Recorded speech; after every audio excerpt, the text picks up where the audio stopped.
할렐루야. 아멘. 오늘도 예배 자리에 오신 성도님들 축복받고 환영합니다. 우리 함께 찬양함으로 예배 시작하겠습니다.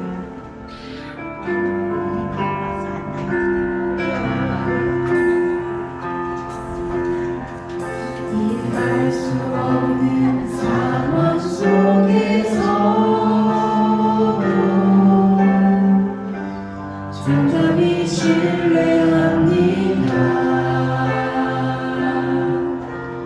보이지 않고 들리지 않아도 견디고 견딥니다.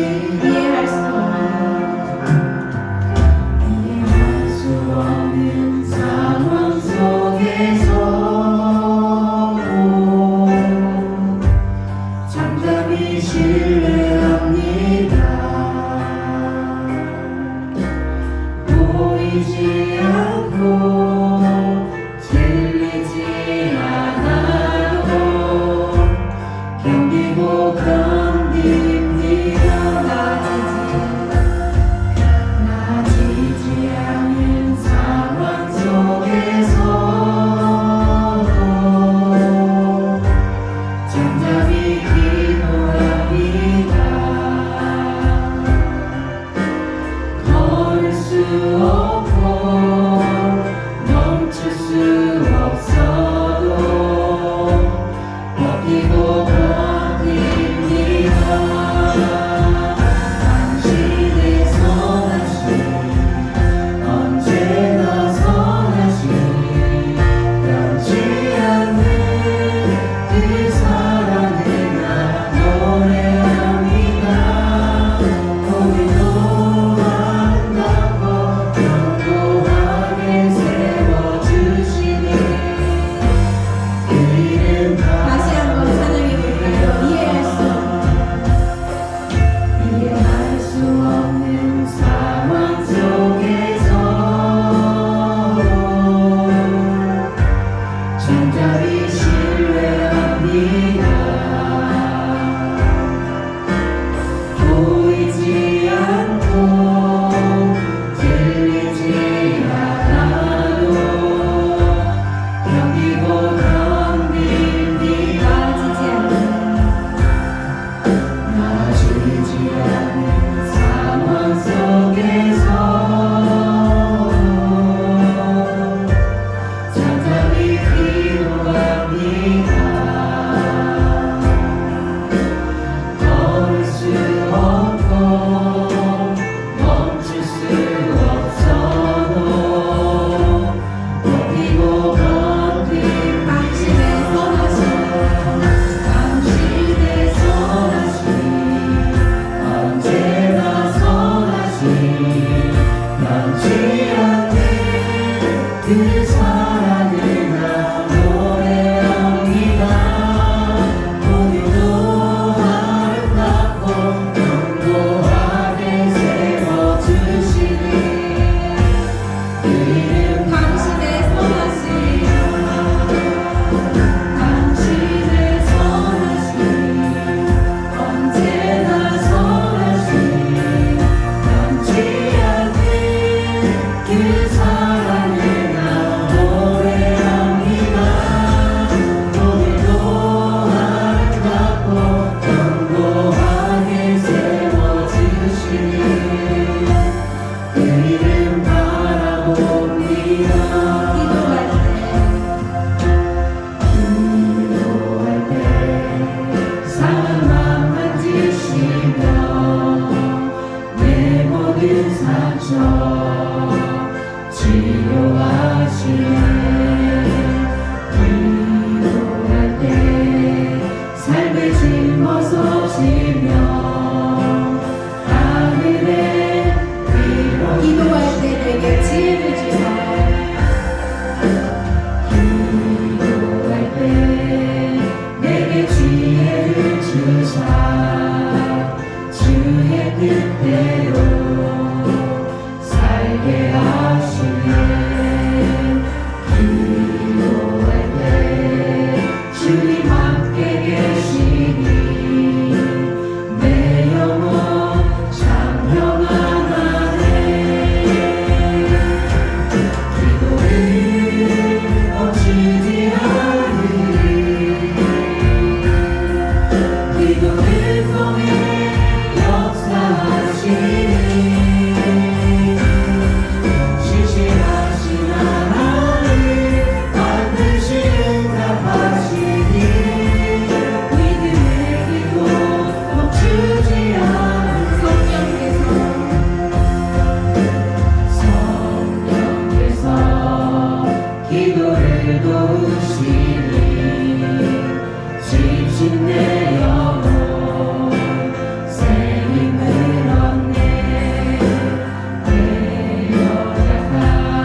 위해서 주가 하나님 주가 하나님 내 말지어라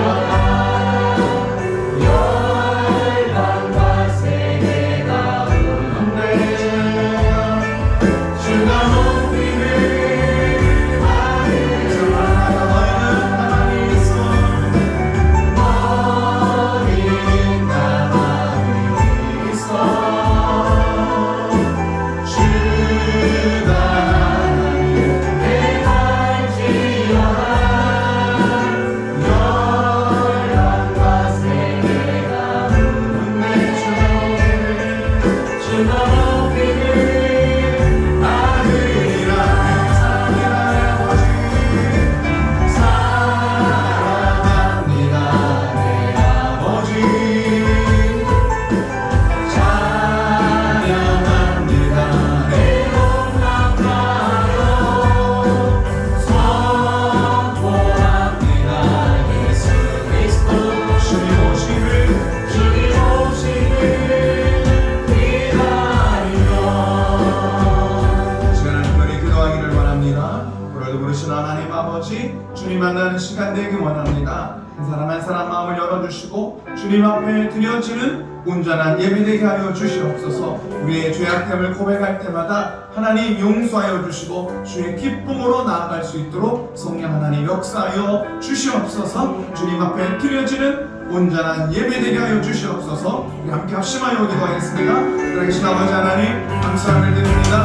오늘도 부르시고 인도하신 아버지 하나님 감사함을 드립니다. 주님 앞에 왔습니다. 말씀을 듣기를 원합니다. 우리 하나님의 은혜로 우리 하나님의 능력으로 우리 하나님의 옷감으로 나아갈 수 있도록 성령께서 우리의 마음을 우리의 생각을 주님의 붙잡아 주시고 인도하여 주시옵소서. 예수의 이름으로 나아가기를 원합니다. 주의 말씀 앞에 나아가기를 원합니다. 하나님의 은혜 앞에 달려나가기를 원합니다. 주님의 은혜가 주님의 능력이 우리 가운데 임하기를 원합니다. 주님의 주관하여 주시고 주님의 말씀하여 주시옵소서. 예수님의 이름으로 기도드렸습니다. 아멘. 시간 고백드립니다. 전능하사 전지를 만드신 하나님 아버지를 내가 믿사오며 그 어의 아들 우리 주 예수 그리스도를 믿사오니 이런 성령으로 잉태하사 동정녀 마리아에게 낳으시고 본디오 빌라도에게 고난을 받으사 십자가에 못 박혀 죽으시고 장사한 지 사흘 만에 죽은 자 가운데서 다시 살아나시며 하늘에 오르사 전능하신 하나님 우편에 앉아 계시다가 저리로서 산자와 죽은 자를 심판하러 오시리라. 성령을 믿사오며 거룩한 공회와 성도가 서로 교통하는 것과 죄를 사하여 주시는 것과 몸이 다시 사는 것과 영원히 사는 것을 믿사옵나이다. 아멘. 288장 참여하시고 이수정 집사님 예배를 위해 기도해 주시겠습니다.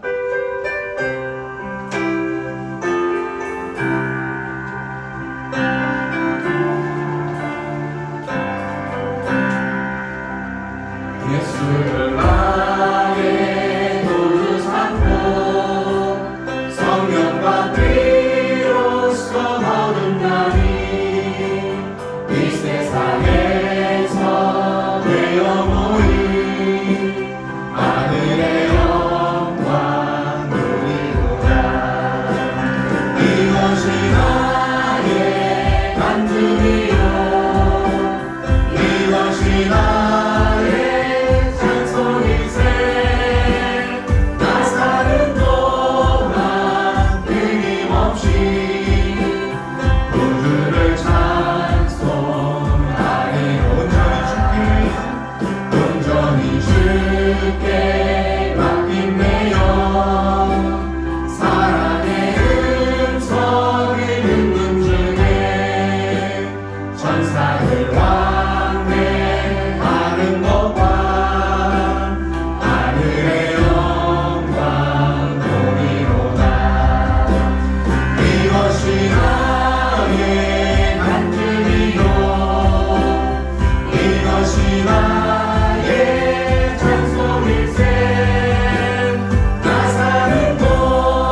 오늘 이 은혜의 자리에 불러주심과 예배를 드리게 하심을 감사드립니다. 이 시간 주님의 만남의 시간에 더 집중하며 말씀 듣게 하여 주시옵소서. 저희 무거운 마음과 염려와 슬픔이 다 이 자리에 내려놓기를 바랍니다. 오직 주님만이 저희의 위로와 능력이 되는 줄 믿습니다. 저희 삶에 주님은 항상 계셨습니다. 문제와 상황에 압도되어 마음의 근심과 주님보다 앞선 생각과 행동이 있었습니다. 그러나 우리가 그 상황에 누구를 바라보아야 할지, 문제의 답이 어디서 얻을 수 있을지 선택의 문제가 있었습니다. 저희가 주님의 뜻을 먼저 생각하고 주님의 인도하심을 보게 하옵소서. 온전히 그 문제를 주님만이 해결하실 수 있고 주님이 앞서서 행하심이 있고 주님이 일하심이 있는 때인 줄 압니다. 온전히 잠잠히 주만 바라볼 수 있기를 저희가 주님을 매 순간 인정하며 주님이 주신 은혜와 평강이 있게 하옵소서. 저희 마음을 강하게 붙들어 주시사 모든 악에서 구원하여 주시옵소서. 저희는 혼자 있을 때 부족하고 연약하고 불완전합니다. 그러나 주님만이 저희를 강하고 담대하게 하시고 세상의 어떠한 지혜보다 주님이 주신 지혜와 능력으로 싸웠을 때 이기고 주님의 참된 평안함의 안식을 누립니다. 저희를 모든 불의와 전쟁에서 구원하여 주시옵소서. 오로지 주의 선하신 말씀에 위로받고 믿음이 단단히 세워지는 저희 마음과 생각을 모든 악에서 지켜내며 주님의 뜻을 먼저 생각하며 정결함과 거룩함을 지켜낼 수 있도록 도와주시옵소서. 어떠한 사람의 말보다 세상의 지식보다 주님의 말씀이 저희의 참된 지혜이며 저희의 삶의 길잡이가 되시는 줄 믿습니다. 지금 이 예배의 자리에 나오지 못하는 성도님들 진정 이 자리를 사모함으로 바라고 주님 앞에 나올 수 있게 모든 환경을 조성하여 주시옵고 마음을 만져주셔서 믿음과 주님께 나오는 회복을 허락하여 주시옵소서. 각 사람의 마음을 만지실 수 있는 분은 오직 주님뿐입니다. 또한 하나님의 뜻을 전행하는 곳에 우리의 구원이 믿음의 증거들을 전하는 곳에 그들을 마음을 만져주셔서 주님을 인정하고 주님께 소망을 둘 수 있게 믿음의 눈을 뜰 수 있게 하여 주시옵소서. 오늘도 말씀 전하시는 목사님께 새 힘과 새 능력을 주시옵고 성령 충만함으로 말씀 전하게 하시옵고 언제나 어디서든 주의 선하신 말씀을 전하는 곳에 함께 하시옵고 주님의 은혜가 충만할 수 있게 하여 주시옵소서.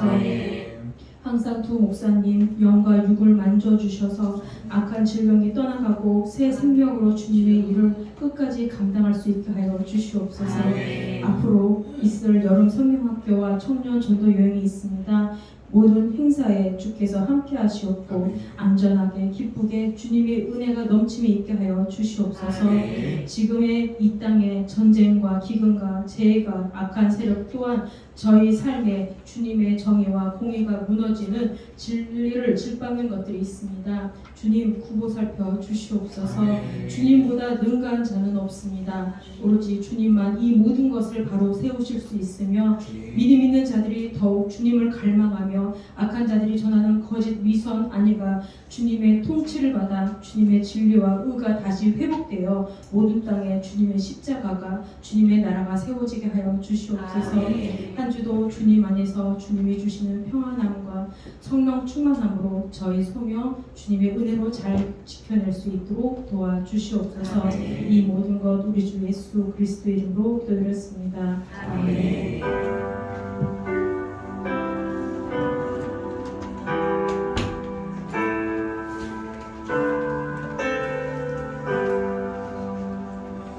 함께 보실 말씀 우리 요한계시록 1장 1절에서 3절까지 말씀을 요한합니다. 요한계시록 1장 1절에서 3절에 있는 말씀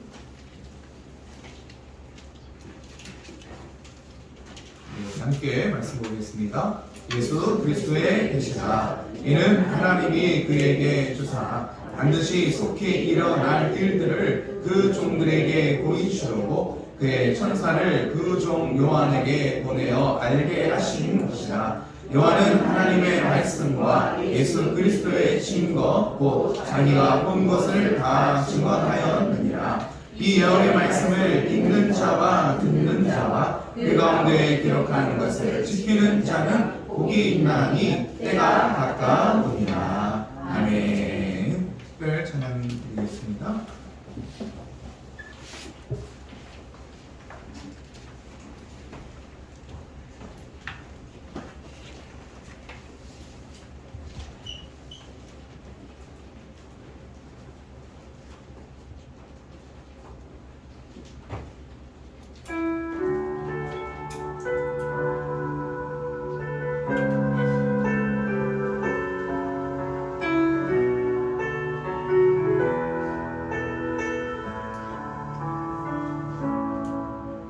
우리 걸어가는 삶 속에 갈림길이 있어도 주를 신뢰하는 그 길이 바로 당신의 길이네. 점차 쓰러지는 이들이 일어설 수 없어도 먼저 손 내밀어 일으켜 주의 손잡고 가네. 우리 걸어가는 길 위에 지쳐 넘어져도 그가 손잡아 주시니 다시 일어서네.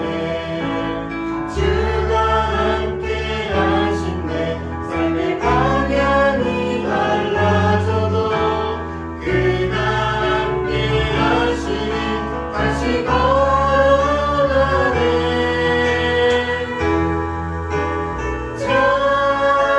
찬양 나의 길을 함께하는 주.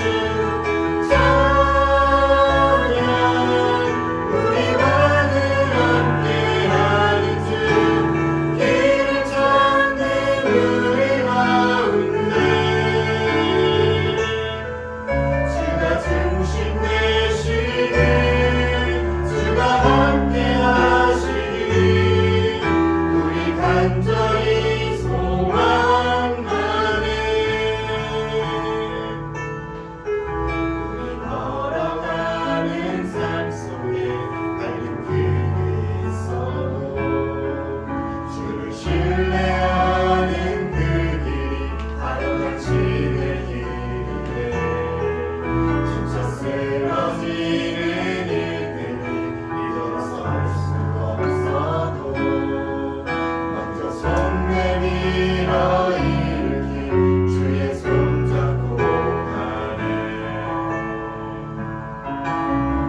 우리 걸어가는 길 위에 지쳐 넘어져도 그가 손잡아 주시니 다시 일어서네. 주가 함께 하신대. 삶의 방향이 달라져도 그가 함께 하시니 다시 걸어가네.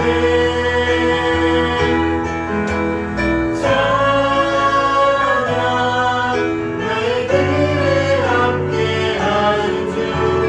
찬양 우리와는 함께하는 주. 길을 찾는 우리 가운데 주가 중심 되시네. 주가 함께 하시니 우리 간절히 소망하네.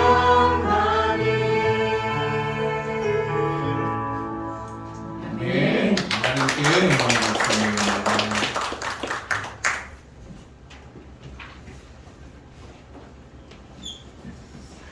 네, 오늘부터 요한계시록에 있는 말씀을 보려고 합니다. 요한계시록 어떤 성경일까요? 몰라. 이름이 이제 더 이상 이제 귀가 안 들리는 거예요. 몰라. 어려워. 어렵다고 했으니까 어려워. 이름이 더 이상 안 들려. 귀가 막혀서 안 들려. 우리가 이제 그 일곱 교회에 대한 말씀을 예수님께서 하시면서 끝날 때마다 하시는 말씀이 있죠. 귀 있는 자는 뭐 하라는 거예요? 성령이 교회들에게 하시는 말씀을 뭐 하라? 들어라 들어라. 우리는 뭐 하는 사람이에요? 들어야 할 사람인데 요한계시록 몰라. 그거 안 들려요. 어려서 요한계시록을 제가 소개를 받을 때는 되게 무서운 책, 두려운 책 이렇게 소개를 받았어요. 처음에 계속 못 읽다가 요한계시록을 읽어야 될 차례가 됐는데 되게 되게 무섭은 생각을 가지고 읽기를 시작했던 것 같아요.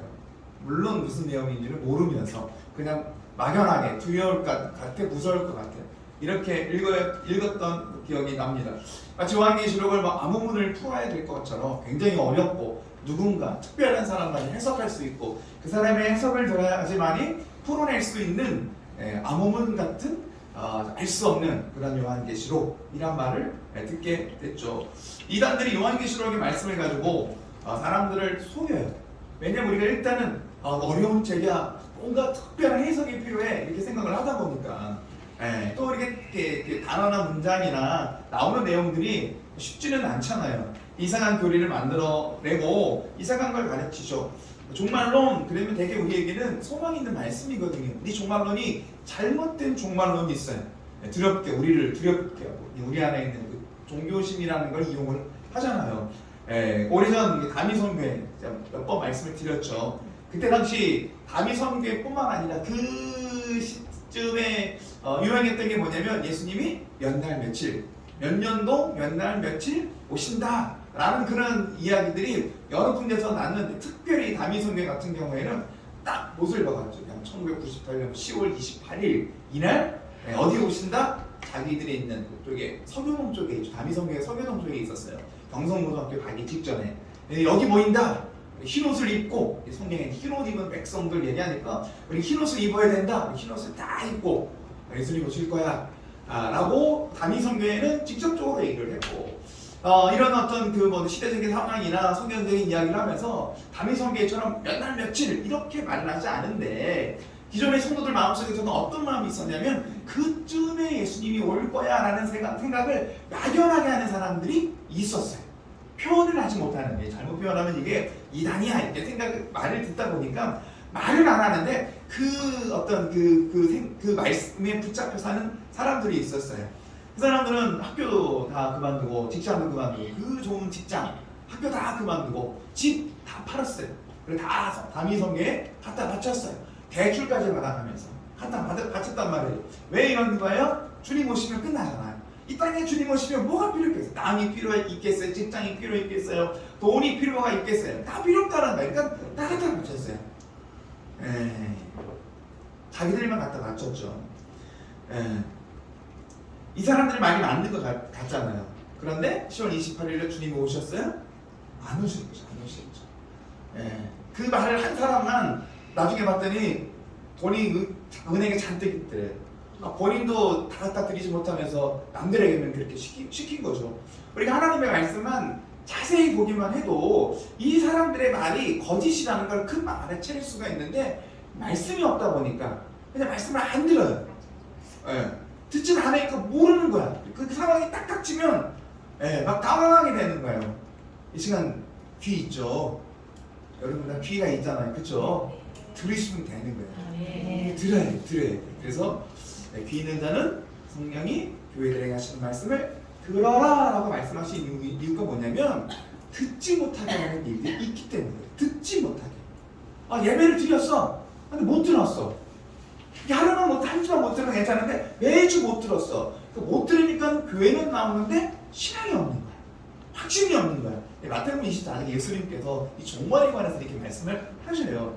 읽어볼까요? 그때 두 사람이 밭에 있음에 한 사람을 데려가고 한 사람은 버려둠을 당할 것이요 두 여자가 맷돌질을 하고 있음에 한 사람은 데려가고 한 사람은 버려둠을 당할 것이니라. 그러므로 깨어있으라. 어느 날에 너희 주가 임하는지 너희가 알지 못함이니라. 아멘. 이 말씀을 자세히 봐도 예수님께서 어떻게 오시는지 신천지는 과천에 있는 신천지 거기에 이제 주님 오신다고 다 그렇게 과천으로 옮긴 거잖아요. 근데 예수님 뭐라고 말씀해 주시고 있어요? 주님께서 말씀하신 거예요. 종말의 때, 마지막 때, 주님 오실 때 언제 오신다는 거예요? 두 사람이 어디에 있을 때?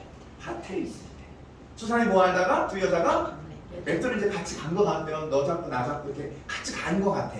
주님 오시니까 한 사람은 데려감을 당하고 한 사람은 버려둠을 당하고. 주님 말씀하시는 요지는 뭐냐면 분명하게 주님 앞으로 가는 사람이 있고 버려둠을 당하는 사람이 있다는 거죠. 그러니까 하나님 나라에 가는 사람이 있고 지옥에 가는 사람이 있다라는 거예요. 그렇죠? 그래서 정말 주님 언제 어디에 오십니까? 어디 특별한 장소가 아니잖아요. 언제? 우리가 일상의 삶을 살아갈 때. 그러니까 우리가 해야 될 게 뭐냐면 하나님의 말씀을 붙잡고 일상의 삶을 살아가야 돼. 여기에 주님이 오신다, 저기에 주님이 오신다, 이런 말을 마지막 때가 되면 많이 안 돼요. 소금은 왜 안 돼요? 안 돼요. 하나님 말씀 못하니까 모르니까. 그래서 예수 교회를 다닌 사람이 이단에 가죠. 교회를 아예 안 다닌 사람은요, 이단이고 삼단이고 몰라요. 그 사람들은 몰라요. 그러니까 누가 이단에 빠지느냐? 교회를 다니는데 말씀이 없으면 이단에 가요. 뭘 어떻게 될지 몰라요. 그러니까 주님은 언제 어디냐, 어디에 오냐, 이게 아니죠. 우리가 여러분 일상의 삶을 살아내라는 거예요. 학교 다니면서 학교 열심히 다녀야 되고, 직장 다니면서 직장 열심히 다녀야 되는 것이고, 주님 말씀하시는 거 핵심적인 말씀이 뭐냐면 42절에 그러므로 뭐 있으라는 거예요? 깨어있으라는 얘기는 믿음을 준비하고 있어야 돼요. 그러니까 믿음을 준비하고 있으면 밭에 있으나 백도를 가나 어디에 있으나 주님 오시면 주님 오심을 맞이할 수 있다는 거예요. 일상의 삶을 잘 살아가는 거예요. 사람들은 말씀을 꼼꼼히 보지 않죠. 많아요. 그냥 뭔가 무섭게 얘기하면 사람들은 그런 영향을 받는 거예요. 우리 안에 종교심이 있어요. 무섭게 얘기해요. 저들이 어떻게 하면 무섭게 얘기할까? 무섭게 얘기하고 막 눈을 부릅뜨고 막 이렇게 직격적으로 막 네요? 죽어요? 그러면 무서워하실래요? 그건 가짜죠. 주님의 말씀은 그렇지 않아요. 하나님의 말씀, 그 말씀 자체에 능력이 있고 권위가 있는 거예요. 말씀을 읽을 때 하나님의 말씀을 감동을 받고 그 말씀을 통해서 깨닫게 되는 줄 믿습니다. 그리고 우리는 좀 누군가 신비한 일을 하고 기적을 일으키고 그런 사람이 말 한마디 하면 막 떨고, 옛날에도 그랬어요. 옛날에 이제 세일교회가 옛날에는 이단이라는 소리를 들었어요. 왜냐면 귀신의 역사, 성령의 역사가 막 드러나니까 옆에 있는 교회에서 그랬대요. 저는 잘 몰랐는데 아무튼 그랬대요. 그때도 막 기도하고 그때 입신이라고 그래서 기도할 때 막 그러죠. 1시간, 2시간 이런 일들이 일어나는데 그 사람이 이제 얘기를 한 거야. 어떤 분한테, 이 교회 다니는 사람한테 꿈에서 봤대. 내일 밖에 나가면 큰일 나. 그 얘기를 들은 거야. 분명히 봤다는 거야. 근데 그 사람이 그 다음에 직장 가야 되는 직장도 안 가고 집에 꼼짝도 안 하고 있어. 꼼짝도 안 하고 있어. 우리가 이게 되게 어리석은 것 같아요. 정말 기록된 하나님의 말씀을 받는 것. 말씀이 우리에게 진리잖아요.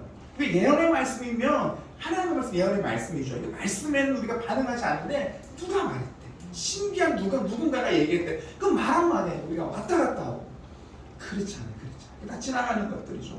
우리는 사람의 말이 아니라 하나님의 말씀을 드러내야 될 줄 믿습니다. 그러면 하나님은 몰상식한 걸 시키지 않아요. 굉장히. 그러니까 자연을 거스르는 일을 웬만해서는 하나님은요 그냥 일으키시는 분이 아니에요.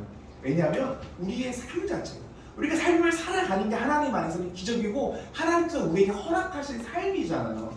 이 삶에 하나님은 보고 계시는 거예요. 사랑의 하나님께서. 그러니까 우리에게 힘을 줘서 우리가 이겨나가고 우리가 싸워나가기를 하시는 분 중에 하나님이시잖아요. 그럼 하나님 좀 이상하신 분이 아니에요. 그러니까 하나님을 만나면 만날수록 하나님 정말 인격적이다. 정말 우리가 상식적이다.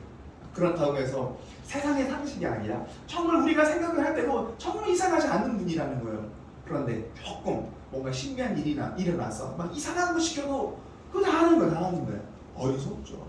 요한계시록에 있는 말씀, 이 말씀을 드리고 싶어서 그랬어요. 두렵지도 않고 비밀스러운 그런 성경도 아니라는 거예요. 우리는 잘 못 알아듣겠지만 당시의 사람들은 알아들을 수 있는 내용이라는 거예요. 우리는 지금 2000년이 지났잖아요. 그 시대도 모르고 그 상황도 모르고 그들의 문화도 모르고, 그렇지만 정말 이스라엘 백성들은요 지금 사도 요한을 말씀하셨던 이 요한계시록에 있는 말씀은 그렇게 어려운 책이 아니라는 거죠. 알아들을 수 있는 게 우리가 좀 어려울 뿐이죠. 그러니까 그래서 당시의 상황을 알면 왜 하나님께서 사도 요한을 통해서 이렇게 그쵸 앞날을 보게 하시고 뭐 뒤에도 말씀을 드리겠지만 요한계시록 미래를 말씀하시지만 그러나 미래에 꽂히는 것이 아니라 미래의 모습을 보면서 지금 어떻게 삶을 살아가야 될지를 말씀을 주시고 있어요. 당시의 상황은 이렇잖아요. 예수님께서 십자가에 죽으시니까 사람들이 뿔뿔이 흩어지죠. 예수님 3일 만에 부활하셨죠. 부활하셨죠. 제가 까먹은 건 아니고 제가 깜짝 놀라서 부활하셨어요. 근데 사람들이 모르는 거야. 사람들에게 예수님께 나타나시는 거야. 40일 동안 나타나셔서 내가 부활했다는 걸 보여주시죠. 그런데 마지막에 이제 하늘나라 올라가신 하나님 예수님께서 우리에게 약속하신 건 뭐냐면 하나님 우리에게 정말 이런 것들 주시는 능력을 주실 것이다. 너희들은 기도해. 이렇게 말씀하셨을 때 이 말씀을 믿은 사람들이 이렇게 모여서 기도하는 거예요. 기도할 때 성령의 역사와 능력을 체험하게 되죠. 그러니까 성령의 능력을 입게 되는 거예요. 성령의 능력을 입게 되니까 성령의 능력이 나타나는데 다른 능력이 나타나는 것이 아니라 핍박하면 기독교가 없어질 줄 알았어요. 예수 믿는 사람들이 다 사라질 줄 알았어요. 근데 핍박하는 그 속에서도 사람들에게 용기와 믿음이 생겨나니까 베드로를 대표적으로 달라지죠. 옛날에는 막 두려워갖고 예수님 3번씩이나 부인하고 그랬던 그 베드로가 많은 사람들 앞에서 정말 예수님이 살아계시고 예수님이 우리의 하나님이시고 우리의 구원자라는 걸 밝히 말하니까 사람들이 다 놀라는 거잖아요. 우리가 막 설교할 때마다 막 3,000명, 5,000명 사람들이 돌이키고 회개하는 거야, 사람들이. 그러니까 예수님 죽고 나서 기독교가 끝나버린 게 아니라 오히려 사람들에게서 정말 능력이 나타나고 전도가 되고 그러니까 설교할 때마다 3,500명이 막 회개하고 돌아오는 거예요. 그러니까 제자의 수가 사람들의 수가 막 불어나기 시작을 합니다. 사도행전 6장 7절에 이렇게 표현하고 있어요. 읽어보겠습니다. 시작. 하나님의 말씀이 점점 왕성하여 예루살렘에 있는 제자의 수가 더 심히 많아지고 허다한 제사장의 무리도 이 교회의 복장 아니라 아멘. 얼마나 많은 사람들이 불어나는데 숫자를 셀 수가 없어서 뭐라고 표현합니까? 더 심히 많아지고 예수를 안 믿을 것 같은 제사장의 무리도 하나님의 말씀을 복종하는 일들이 일어나기를 시작하는 거예요. 이렇게 사람들이 많아지니까는요, 이 기독교, 이 예수 믿는 사람들이 무서워지는 거예요. 당시는 이제 로마가 집권을 했고 로마가 이제 식민지 일을 삼았잖아요. 예수 믿는 사람들 이스라엘을 그랬잖아요. 근데 로마는요, 로마 황제를 신처럼 섬기도록 했어요. 약간 정치적인 의도도 있죠. 그래요, 어때요? 잘 다스릴 수 있기 때문에 로마 황제를 신으로 섬기게. 그러니까 두 가지를 다 허용을 한 거야. 이스라엘 나라뿐만 아니라 각각 여러 나라를 점령을 했으니까 각각의 신을 인정을 해. 그런데 중요한 건 로마 황제를 신으로 섬겨야 되는 거예요. 황제의 말에 무조건 복종하는 거야. 인정하는 거 인정해주고 그런 속에서 기독교인들이 점점 늘어나기 시작을 하고 우리 예수 믿는 사람들은 어때요? 우상 숭배 안 하잖아요. 황제 신이 아니다. 오직 하나님만 우리 진정한 신이다 라고 이렇게 고백을 하고 하나님께만 예배를 드리죠. 그렇게 사람들이 많아지고 그러니까 할 수 있는 일이 핍박하는 일. 그래서 어떻게 해요? 핍박을 해서 사람을 죽이죠. 아주 심하게 핍박을 합니다. 그래서 더 이상 예수 믿는 걸 못하게 하는 거예요. 무서우니까. 야, 예수 믿으면 죽는데. 그러니까 예수 안 믿는 거예요. 그런 사람들이 있게 만들려고 하는 거죠. 또 예수 믿다가도 예수 믿는 거 포기하는 거죠. 이렇게 예수 믿었다가 우리는 끝나는 거야. 이러려고 막 엄청난 핍박을 합니다. 그 핍박이 얼마나 무섭고 심했는지 보여주는 게 히브리서 11장에 보면 남아있어요. 읽어볼까요? 시작. 여자들은 자기의 죽은 자를 부활로 받아들이기도 하며 또 어떤 이들은 더 좋은 부활을 얻고자 하여 심한 고문을 받되 구차히 풀려나기를 원하지 아니하였으며 또 어떤 이들은 조롱과 채찍질 뿐 아니라 결박과 옥에 갇히는 시련도 받았으며 돌로 치는 것과 톱으로 펴는 것과 시험과 칼로 죽임을 당하고 양과 염소의 가죽을 입고 유리하여 궁핍과 빨간의 학대를 받았으니 아멘. 우리에 보면 우리가 아는 성경 인물들이 고난과 핍박을 받았고 믿음으로 삶을 살아갔어요 라고 이야기를 하고 35절 그 밑에는 성경이 유명한 사람도 아니야. 여자들이래. 이름도 없어. 근데 하나님을 믿는 사람들이야. 이 사람들이 어떤 핍박과 고난을 당했대요? 고문도 당하고 감옥에 갇히기도 하고 옥에 갇히기도 하고 돌로 맞기도 하고 톱으로 키고 사람은 톱으로 켜 죽였어요. 또 뭐 시험과 칼로 죽이고 이런 삶을 살아가는 거야. 이거죠. 이러면서도 예수 믿을래? 그런 거잖아요. 상황이 이런 거. 믿음을 포기하는 거죠. 제가 이제 22살, 3살 이렇게 병원이 나이 요 나이 때 들었던 얘기가 있어요. 물론 지금 보니까 예화를 하신 거예요. 어떤 부분인지는 모르고 예화를 하신 거야. 저는 이제 이 얘기를 들으면서 되게 감동을 받았어요. 그래 감동을 받는 게 그냥 감동을 받는 건 아니구나. 근데 우리가 그냥 예화지 뭐 누군가가 그냥 들려준 얘기 이게 사실인지 진짜인지는 모르겠는데 아무튼 당시에 폴리감이라는 사람이 살고 있었는데 한 8이 넘은 사람이에요. 예수 믿는다는 이유로 잡혔대요.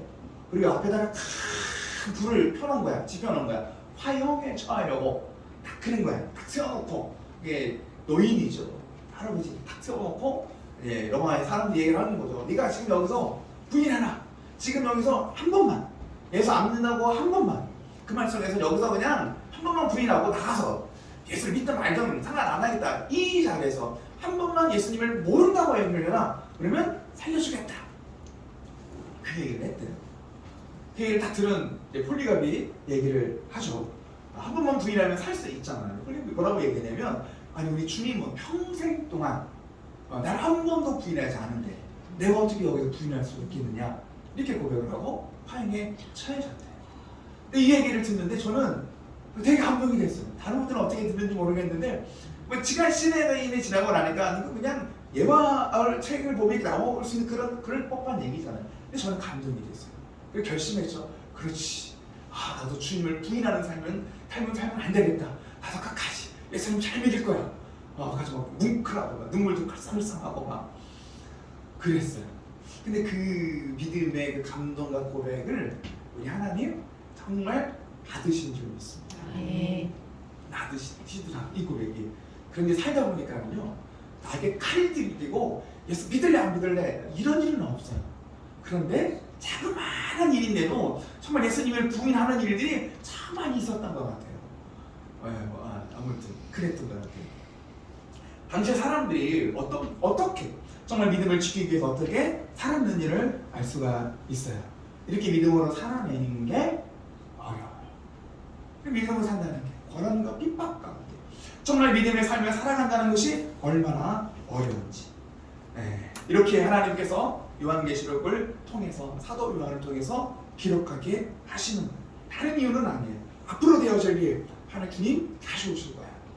이 땅 주님이 다스리는 나라야. 지금도 다스리지만 완전히 다 다스리는 나라가 올 거야.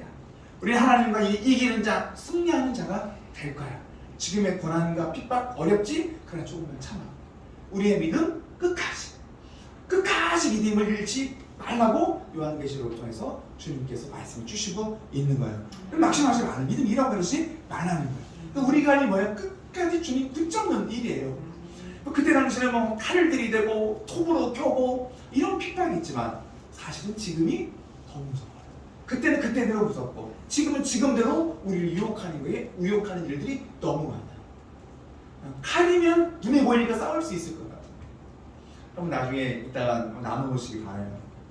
우리를 유혹하는 거, 믿음의 삶을 살지 못하게 하는 거, 너무 자연스럽게 세상이 그러니까 그럼 살펴보면 나올 것 같아요. 이런 작은 일들이 계속해서 주님을 부인하고 배반하게 하고 결국은 믿음에서 떠나게 하는 일들이 얼마나 많은지. 유혹당하지 말래요. 낙심하지 말래요. 끝까지 믿음을 지키고 삶을 살아가고 말씀해 주시고 있습니다.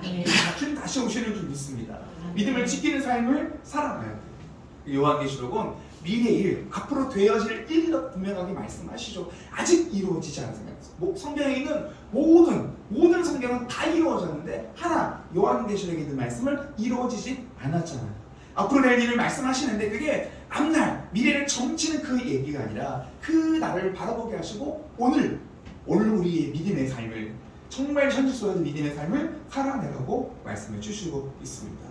요한계시록을 잘 묵상하는 사람은요, 그래서 예수님을 발견하게 돼요. 예수님을 발견하게 돼요. 요한계시록을 잘 묵상하면요, 무서워. 앞으로 이게 무슨 의미일까? 용이 무슨 의미고 바다가 무슨 의미고 그렇잖아요. 일곱 나팔 하나하나 그게 아니라 예수님을 만나게 되더라고요. 예수님 만나게 되는 거예요. 예수님의 마음이 생각나게 되는 점이 있습니다. 그리고 예배가 달라져요. 하늘나라에서 드려지는 그 예배를 통해서 예배가 뭐냐? 예배가 달라져요. 어떻게 예배를 드려야 될지, 어떤 마음으로 예배를 드려야 될지, 우리의 예배가 얼마나 중요한지. 우리 예배는 우리끼리 드려지는 예배인 것 같은데 그러나 하나님 보고 계시는 예배인 줄 믿습니다. 그럼 예배를 통해서 우리가 하나님 앞에 기도가 올려지게 되는 거잖아요. 뒤에 나오겠지만 24장목이 어때요? 금향단을 가지고 오는데 그 금향단 속에 뭐가 있어요? 성도들의 기도가 아니라 성도의 기도들이라고 표현하고 있어요. 저 옛날에 그냥 성도들의 기도를 이렇게 생각을 하고 있었는데 그래서 다시 한번 말씀을 보니까는요, 성도들의 기도가 아니라 성도의 기도들이 그 옥합에 담겨져 있는 거죠. 그러니까 우리의 기도, 한 사람의 기도. 여러분 기도하지 않으면 기도가 올라갈 게 없잖아요. 여러분 기도가 올려져야 하나님 받으시고 응답해 주시잖아요. 응답은 하나님 약속하신 건데, 그러나 하나님 나라의 예배를 바라보면서 사도 요한이 본 게 뭐냐면 우리의 기도가 하나님 앞에 올려지고 있는 거예요. 그러니까 우리 예배가 달라지기 시작하죠. 우리가 어떻게 예배를 드려야 될지, 어떻게 하나님을 찬양해야 될지, 어떻게 하나님 앞에 나가야 될지. 그럼 사람에게 드려지는 예배가 아니에요. 하나님께 드려지는 예배. 우리의 기도 헛되지 않아요. 기도하세요. 기도하세요. 왜 기도하는 일을 멈추는지, 왜 기도하는 자리가 우리 왜 사라졌는지. 사실 그 어떤 것보다 가장 먼저 기도하는 우리의 모습이 되기를 원합니다. 그러니까 기도의 모습이 달라지는 거예요. 그래서 1장이 요한계시록 1장이 아주 중요해요. 뒤는 잘 몰라도 돼요. 1장과 2장. 제가 보니까 1장과 2장 너무너무 중요해요. 1장은요, 예수님이 어떤 분인지에 대해서 분명하게 말씀을 주시고 있어요. 사도 요한이 보는 거예요. 7교회에게 편지를 보내라고 말씀하시면서 포기하시죠. 먼저 제가 한번 읽어볼까요? 예수님이 어떤 모습으로 사도 요한이 하나님 나라에 갔는데 그 환상 중에 본 거예요. 1장은 12절, 16절이에요. 너무 길어도 제가 잘라놨어요. 읽어볼까요? 몸을 돌이켜 나에게 말한 음성을 알아보려고 돌이킬 때 7 금촛대를 보았는데 촛대 사이에 인자 같은 이가 발에 끌리는 옷을 입고 가슴에 금띠를 띠고 그의 머리 털에 희기가 흰 양털 같고 눈 같으며 그의 눈은 불꽃 같고 그의 발은 풀무불에 단련한 빛난 지석 같고 그의 음성은 많은 물소리와 같으며 그의 오른손에 7별이 있고 그의 입에서 좌우에 날성범이 나오고 그 얼굴은 해가 힘있게 비치는 것 같더라. 아멘. 보는 거예요. 누굴 보는 거예요? 예수 그리스도를 보는 거예요. 우리가 요한계시록을 보다 보면 우리가 참 이렇게 오해를 하면 안 되죠. 그럼 예수님의 모습이 어떤 모습일까? 그 본 걸, 눈으로 본 걸 지금 이렇게 기록을 하는 거잖아요. 그러니까 사실은 우리의 그 인간의 이해의 한계가, 지식의 한계가 있는 거야. 뭘 보여줘도 사실은 정확하게 표현할 수가 없는 거야. 그런데 사도 요한은 표현을 하는 거예요. 그래서 이 부분을 제가 그림을 그려보라고 그랬어요. 어떤 모습일까? 일단 승혁이한테 한번 그려보라고 그랬어요. 한번 볼까요? 승혁이가 그린 거예요. 이걸 보고. 근데 흑백이라 잘 안 보이죠? 뭐 한해서? 제가 이 성경 본문을 주고 그려봐라 이렇게 얘기를 했어요. 이렇게 상상할 수가 있겠죠. 얼굴은 잘 안 보이는데 컬러 색칠을 좀 해라. 밤이 늦어갖고 칠을 못하고 했어요. 이렇게 우리가 표현할 수가 있잖아요. 제가 그런 다음에 애기에게 물어봤어요. 성경 본문을 그대로 넣어주면 얘가 설명대로 애가 그림을 그려주거든요. 처음에 그림을 그렸는데 너무 무섭게 그려놨어요. 제가 몇 번 수정을 하라고 명령을 내려서 애기에게 이렇게 그렸어요. 볼까요? 다음 번 그려주실래요? 오른손에 7별. 별전 3개밖에 안 그려놔가지고 7개 그려놔라 그랬더니 하늘 아직도 들그냈어요. 7 촛대 가운데 긴 옷을 입고 허리에는 금 띠를 띠고 눈이 표현이 안 돼갖고 눈은 불 것처럼 이렇게 했더니 이제 너무 무서워갖고 좀 인자하게 이렇게 했더니 좀 인자한 표정으로 입에서는 뭐가 나오는 거예요? 검이 나오네요. 양날에 가지고 있는 검이 나오고 있는 거죠. 그럼 사도요한이 봤을 때 어떤 모습을 봤을까? 이런 모습으로 봤을까? 잘 모를 것 같아요. 우리는 잘 몰라요. 네, 자꾸 보면 머릿속에 막 예수님이 이런 분이라 혹시 오해할까봐 다음 성경으로 넘어갈게요. 바꿔주시고, 예, 이 표현이에요. 머리털에 희기가 양털 같고, 눈은 불꽃 같고, 발은 풀무불에 달리는 빛나는 주석 같고, 그의 음성은 많은 물소리와 같으며, 그의 오른손에 7 별이 있고, 그의 입에서는 좌우에 날선검이 나오고, 그 얼굴에 해가 힘있게 비치는 것 같더라. 사도요한. 이건 모양이 아니에요. 모양을 자꾸 생각하면 안 돼. 이런 모양일까요? 우리 상상을 하게 되는데 사실은 우리가 생각한 그 이상의 것임을 우리가 알 수가 있어요. 사실 하나님의 나라가 진짜 어떤 나라인지 우리는 알 수가 없어요. 표현이 안 되는 거예요. 마치 이런 거 있잖아요. 지금 핸드폰이 있잖아요.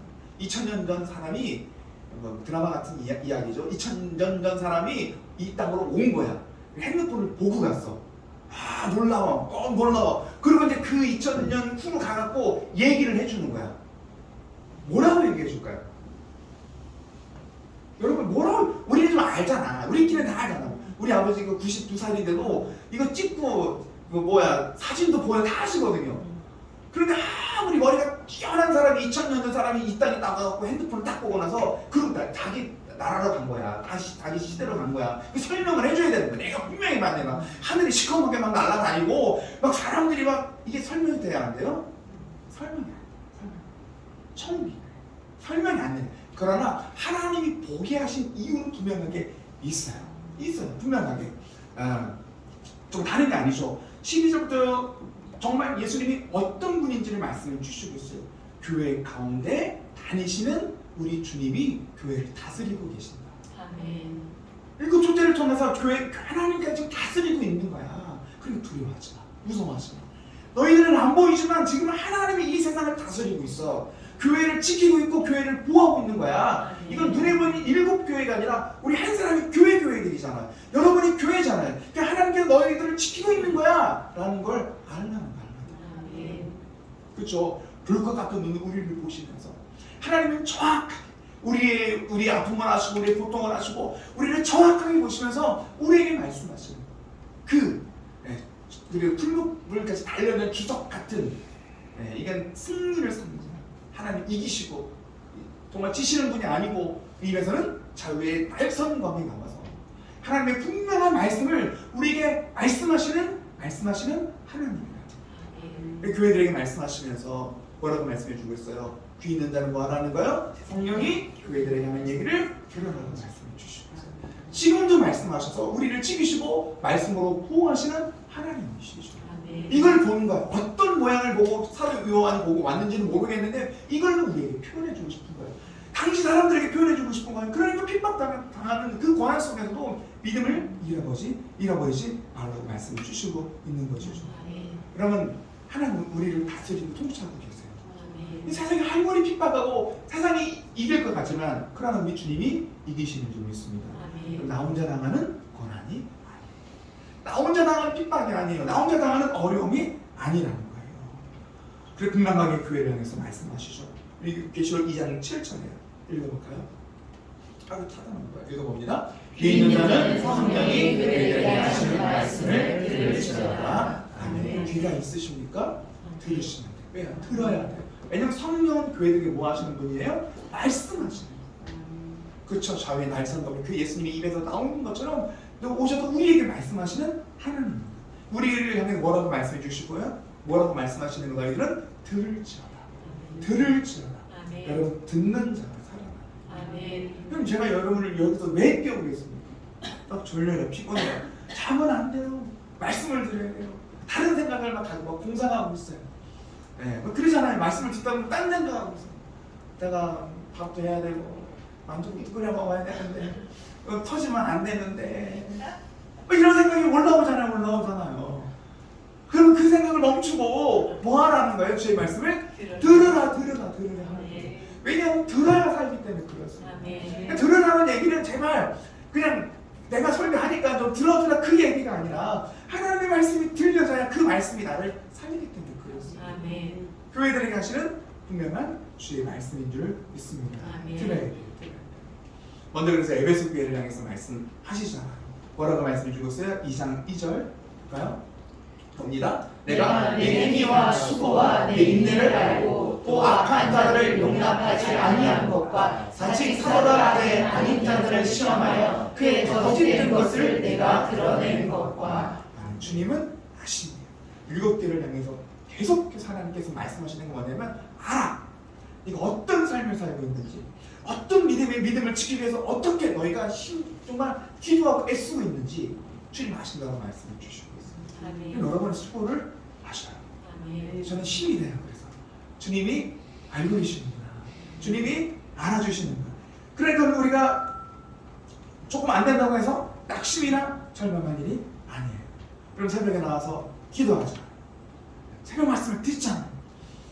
저는 그래서 저에게 힘이 됐던 건 이게 망원동에 있을 때이고, 그때는 이제 지금은 영상으로 함께 말씀을 보기 때문에 모든 성도들이 다 한 분씩 말씀을 들었을 것이라 저는 생각을 하고 있어요.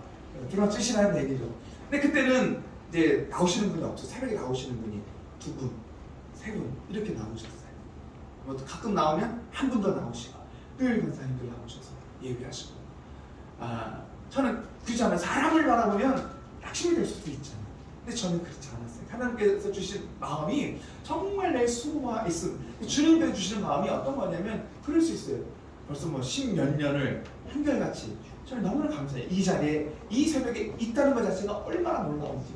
새벽에 말씀을 준비하면서 그냥 2분, 3분 오시면요, 이 낙심이 되면 그냥 뭐 성경 한 장 읽고 새벽 예배하지 이럴 수도 있는데, 그냥 주님 주신 마음은 그렇지 않았어요.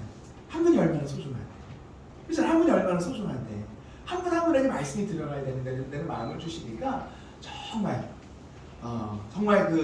이제 그 오전이면 새벽 말씀을 준비하기 위해서 묵상하고 성경을 읽고 PT를 하고 묵상하고, 내일 뭐 한 분이 들으실지 2분이 들으실지는 모르겠지만 그냥 저는 준비하고 그냥 10년이 넘은 것 같아요.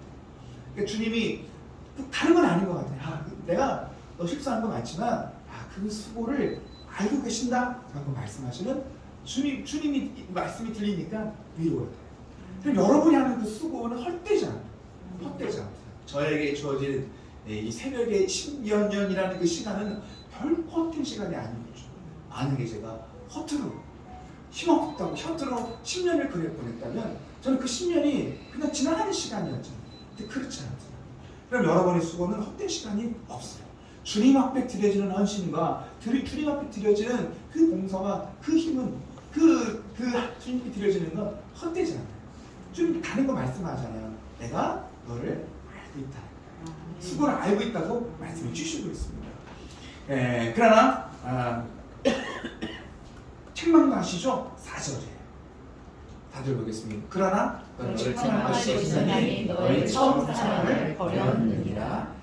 그렇게 믿음의 삶을 살아가는데 시간이 지나면 지날수록 믿음이 흐려져요. 옅어지는 거예요. 그 수고가 안 되는 거예요. 낙심이 될 수도 있고 절망이 될 수도 있고 어느 순간인가 마음을 잃어버리고 사랑을 잃어버리고, 이 분야가 이걸 책망한다고 말씀해 주시고 있습니다. 왜 책망하는 거예요? 처음 사랑을 찾으라는 거예요. 처음 마음을 잃어버리지 말라는 거예요. 잃어버리면 안 되죠.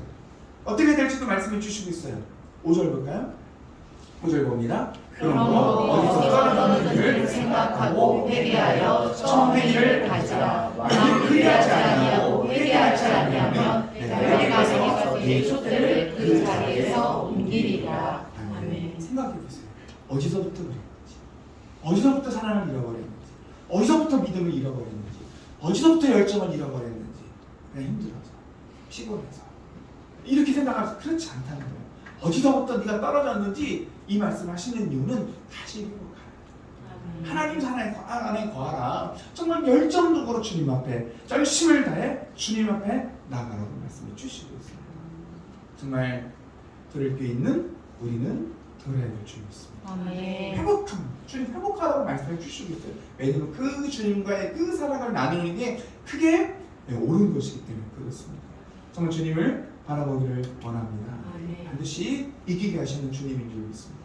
우리는 아멘. 끝까지 믿음을 지키는 삶을 살아내야 될 줄 믿습니다. 끝까지 잃어버리지 말고 넘어지지 마시고 주님 바라보기를 원하며 요한계시록에 있는 말씀을 쭉 여러분 개인적으로 묵상해 나가시면서 정말 주님을 다시 한번 만나고 뜨겁게 주님 앞에 예배하는 우리의 모습이 되기를 원합니다. 아멘. 찬양 드리도록 하겠습니다.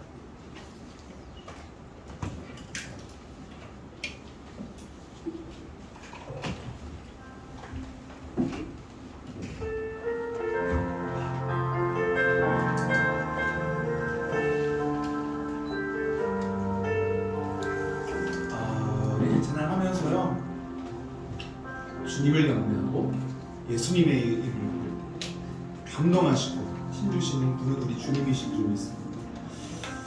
그냥 신앙생활은 참 어려워요. 하나님 감동하시더라고요. 가끔씩은 제가 지난 설교를 제가 이렇게 읽어보더라도 제가 쓴 건데 제가 쓴 게 아니죠. 어떤 문장을 읽을 때마다 다시 한번 뜨거운 마음을 주시고 그걸 보면 하나님이 계속 우리에게 감동을 주시는 거예요. 우리가 거부하지 않을 때 내 마음에 오셔서 나를 새롭게 하시고 정말 힘주시는 그 주님의 감동하심을 체험하게 될 줄 믿습니다. 사모하시면 될 것 같아요.